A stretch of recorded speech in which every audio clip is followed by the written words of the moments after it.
ঢাকা উত্তর ও দক্ষিণ সিটি এবং ময়মনসিংহ ও বরিশাল সিটিতে আজ শুরু হয়েছে হামের টিকাদান কর্মসূচি। রাজধানীতে এই কর্মসূচির উদ্বোধন করে স্বাস্থ্য ও পরিবার কল্যাণ মন্ত্রী সরদার মোহাম্মদ শাকফাত হোসেন জানিয়েছেন, দেশের হাম পরিস্থিতি নিয়ন্ত্রণের দিকে যাচ্ছে, কমছে সংক্রমণের প্রবণতা। দেশের সর্বত্র শিশুরা এখন হাম ও হামের উপসর্গে আক্রান্ত হচ্ছে। টিকাদানে বিঘ্ন ঘটায় এই অবস্থার সৃষ্টি হয়েছে বলে মনে করছেন বিশেষজ্ঞরা। এখন পর্যন্ত মৃত্যু হয়েছে অন্তত 145 জন শিশুর। এই অবস্থায় টিকাদান কর্মসূচি শুরু করেছে বর্তমান সরকার। 5 এপ্রিল থেকে দেশের উচ্চ ঝুঁকিপূর্ণ 18 জেলার 30টি উপজেলায় জরুরি ভিত্তিতে এই প্রতিষেধক দেওয়া হয়।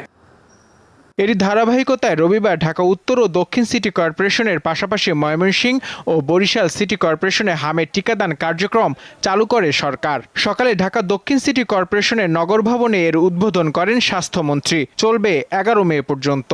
যে আমাদের এই হাম প্রতিরোধে আমাদের যে প্রাদুর্ভাব এইটি মোকাবেলা করতে হলে আইসোলেশন একটি অত্যন্ত গুরুত্বপূর্ণ, এবং স্বাস্থ্য ও পরিবার কল্যাণ মন্ত্রণালয়ের অধীনে স্বাস্থ্য অধিদপ্তর সহ সংশ্লিষ্ট সকল উপজেলা, জেলা এবং বিভাগীয় পর্যায়ে সহ টার্সিয়ারি লেভেলের সকল হাসপাতাল এবং সংশ্লিষ্ট প্রতিষ্ঠানে কিন্তু আমাদের আইসোলেশন থেকে আমরা গুরুত্ব দিচ্ছি। এ সময় স্বাস্থ্যমন্ত্রী আশা করেন দ্রুত পরিস্থিতির উন্নতি হবে। শিশুদের টিকাদানের ব্যাপারে সবাইকে সচেতন হতে হবে। আমরা আশা করি আপনাদের সবার সমন্বিত প্রচেষ্টায় আমরা মিজেলসের হাত থেকে আমাদের ভবিষ্যৎ বংশধর বাচ্চাদেরকে আল্লাহর রহমতে আমরা বাঁচাতে পারব।